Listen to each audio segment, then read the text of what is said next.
Subject को मैं लेके आया हूँ वो सब्जेक्ट क्या है कि आजकल लगभग सभी पार्लर सैलून के अंदर हेयर के वो काम कर रहे हैं जो कि डर्मोलॉजिस्ट कर रहे हैं। अब मैं आपको ये बताऊंगा कि डर्मोलॉजिस्ट और ट्राइकोलॉजिस्ट में क्या अंतर होता है और आम जो जितने भी सैलून्स पार्लर जो हैं उनको किसकी नॉलेज होनी चाहिए और उनका क्या क्या काम करने की जो उसका एरिया है, लिमिट है, वो लिमिट बताऊंगा आपको। क्योंकि आजकल क्या सभी पार्लर्स के अंदर ये हो रहा है भाई हम डॉक्टर बन गए, ऐसा नहीं है। ठीक है, नॉलेज होना अच्छी बात है, लेकिन डॉक्टर नहीं बन सकते। डॉक्टर बनने के लिए क्या क्या चीज़ों की ज़रूरत पड़ेगी, कौन सी स्टडी करनी पड़ेगी, वो आपको मैं आज बता रहा हूँ। ठीक है, तो जो सैलून या पार्लर जो हेयर का काम कर रहा है या जो स्किन का काम कर रहा है, तो उसमें अपना जो काम है जैसे कि फेशियल कर दिया या हेयर वॉश कर दिया या हेयर स्पा कर दिया या मेकअप कर दिया, मतलब कि जो एक्सटर्नल वर्क है, जो एक्सटर्नल वर्क जो होता है जो स्किन के या स्कैल्प के ऊपर किया जाए, जो अंदर किया जाएगा वो इंटरनल होगा। ठीक है, तो जो अपना जो काम है ट्राइको शब्द किससे बना है? हेयर से। जैसे बाल हो गया हिंदी का, हेयर हो गया इंग्लिश का। ट्राइको जो शब्द है वो शब्द है साइंस का शब्द है। साइंस के अंदर अगर हेयर बोलेंगे तो वो ट्राइको है। जैसे ट्रिचअप शैम्पू आता है ना, वो ट्रिचअप शैम्पू ऐसे नहीं बना, वो ट्राइको से बना है। ठीक है, तो ट्राइको क्या है? ट्राइकोलॉजी एक हेयर साइंस का स्टडी है जिसमें आपको हेयर साइंस की सर्टिफिकेट मिलेगा, वो ट्राइकोलॉजिस्ट का होगा। या जिसको डिप्लोमा करते हैं ना अपने आम जितने भी सैलून पार्लर के अंदर जो सर्टिफिकेट लगा होता है या डिप्लोमा लगा होता है, वो है ट्राइकोलॉजिस्ट का। ठीक है, वो ट्राइकोलॉजी की स्टडी की है उन्होंने, न कि डर्मोलॉजिस्ट की है। अब जैसे अपने यहाँ जाते हैं, देखो ये जो चीज़ है ना, ये अपना हेयर का एरिया है, ह्यूमन स्टडी। ये अपनी स्कैल्प है ऊपर की, ये अपनी स्कैल्प है जिसके ऊपर बाल उगे हुए होते हैं। ठीक है, अब जो स्कैल्प के ऊपर का काम है ये अपना सैलून पार्लर का काम है। ये अंदर को जो काम है, ये काम देखो लिखा हुआ है डर्मोलॉजिस्ट का। ये सैलून पार्लर का काम नहीं है। अब जो जिसमें कई बार कई लोग देखते हैं इंजेक्शन लगाए जा रहे हैं और लगाए जा रहे हैं, वो चीज़ गलत है, वो अपना काम है ही नहीं। क्योंकि अगर कोई इंजेक्शन नर्व के अंदर लग गया, देखो डर्मा और ये नर्व कितनी दूर है, ज़्यादा दूर तो नहीं है ना। अगर कोई नर्व के अंदर चला गया क्या होगा? कहानी खत्म, गलत हो गया ना काम। इसलिए जो काम सैलून पार्लर का है वो ऊपर तक का काम है, इससे आगे काम नहीं है। अपना जो काम करना है वो एपिडर्मिस पे करना है, डर्मिस पे नहीं करना, एपिडर्मिस पे, जो स्किन के ऊपर के जो बार जो अपने को दिखाई दे रही है उस पे काम कर रहे हैं, न कि जो नहीं दिखाई दे रही उस पे कोई काम नहीं अपना। हाँ, उसको ये बता सकते हैं कि आपने क्या खाना चाहिए, किस मौसम में पसीना ज़्यादा आता है, डैंड्रफ किस वजह से आता है और किस वजह से आपको सफाई करोगे, केयर करोगे, उससे आपका डैंड्रफ नहीं आएगा।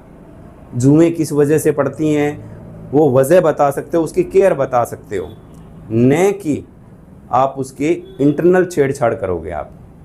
ठीक है, अब ये एपिडर्मिस और हेयर उगा कहाँ? स्कैल्प के ऊपर। और उगा कहाँ से? जहां अपने क्या है, हेयर बल्ब, वेन्स, आर्टरी, ये जितनी भी चीज़ें हैं वहाँ अपना जो हेयर की ग्रोथ होती है। हेयर ग्रोथ कैसे होती है? जैसे अपने कच्चा प्याज होता है ना, हरा प्याज, गूंदली होती है जो, सेम वही स्ट्रक्चर अपने बाल का भी होता है। जहाँ फॉलिकल्स हो गए वहीं बाल उगेंगे, जहाँ फॉलिकल्स नहीं है वहाँ बाल नहीं उग सकते, चाहे कितना मर्जी जोर लगा लो। आप कोई कह दे मैं हथेली पर बाल उगा दूंगा, नहीं उग सकते। जीभ के ऊपर बाल उगा दूंगा, नहीं उग सकते। ठीक है, ये चीज़ हमेशा ध्यान रखना आपने, भाई अपने को किस सतह तक, किस हद तक काम करना है, इससे ज़्यादा छेड़छाड़ नहीं करनी। ठीक है, अब क्या है, डर्मोलॉजिस्ट बनने के लिए आपको MBBS करना पड़ेगा। 10वीं के बाद में क्या लेते हैं? नॉन मेडिकल लेते हैं ना। उसके बाद में आपने MBBS करने के लिए जाना पड़ेगा, फिर MD करना पड़ेगा, फिर DN भी करना पड़ेगा, डर्मोलॉजिस्ट की डिग्री करनी पड़ेगी।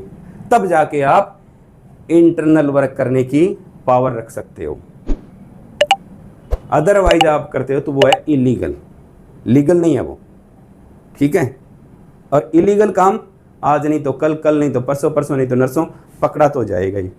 कभी ना कभी कोई छेड़छाड़ हो गई, कोई नुकसान हो गया तो सीधा सलाखों के पीछे, ठीक है ना। लाइसेंस तो जब हो गई होगा, सील तो सैलून पार्लर तो सील हो ही जाएगा, लेकिन जाना वहाँ भी पड़ेगा, जुर्माना भी लगेगा, ठीक है।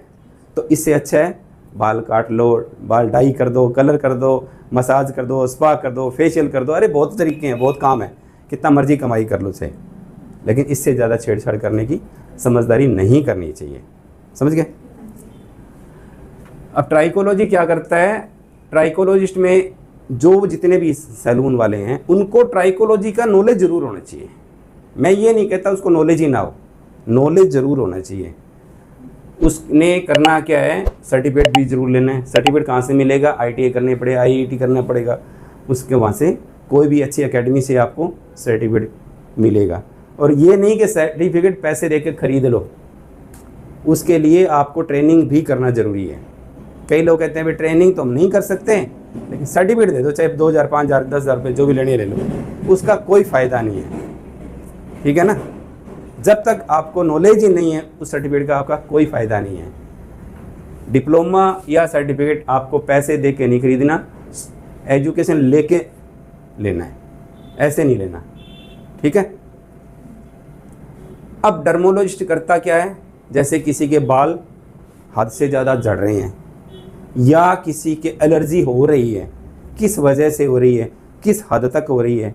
जैसे एलोपेशिया है, एलोपेशिया क्या होता है, बालों में छोटे छोटे चिकत्ते से पड़ जाते हैं, गोल गोल चक्कर से हो जाते हैं ना, वो है एलोपेशिया। अब वो एलोपेशिया क्यों हो रहा है, अपने सीधे से कीड़ा लग गया जी, कई कहते हैं ना कीड़ा लग गया, लेकिन कीड़ा लगना एक है देसी भाषा, उसकी वास्तव में उसकी जांच होनी बहुत ज़रूरी है। इसकी वजह से क्या क्या शरीर के अंदर दिक्कतें आ रही है और ये किस दिक्कतों की वजह से एलोपेशिया अपने हुआ है।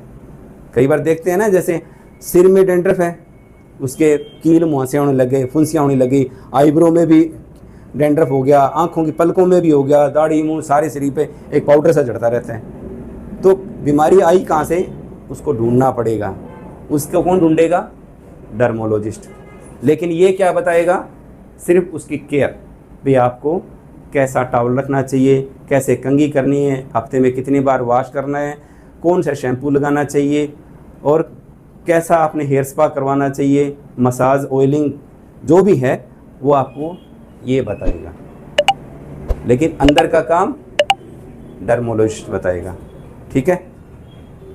समझ गए आज आपने क्या सीखा।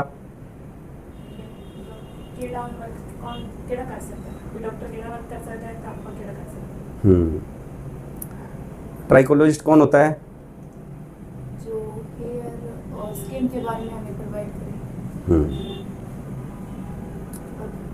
अब ये दवाइयाँ दे सकता है, नहीं दे सकता, ये दवाइयाँ दे सकता है।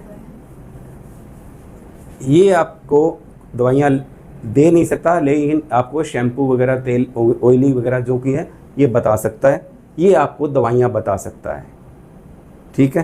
क्योंकि इस बंदे के पास दवाई देने का भी अधिकार है। अगर दवाई कोई एलर्जी कर रही है, कोई मेडिसिन एलर्जी कर रही है या किसका साइड इफ़ेक्ट है, तो इसका अल्टरनेट भी इसके पास है, जबकि इस बंदे के पास नहीं है, ठीक है। समझ गए, काम आएगी ये बात। कैसी लगी आज की क्लास, जोर से बोलो। बढ़िया लगी, नॉलेज मिला, एक नया नॉलेज था ना, बिल्कुल। बस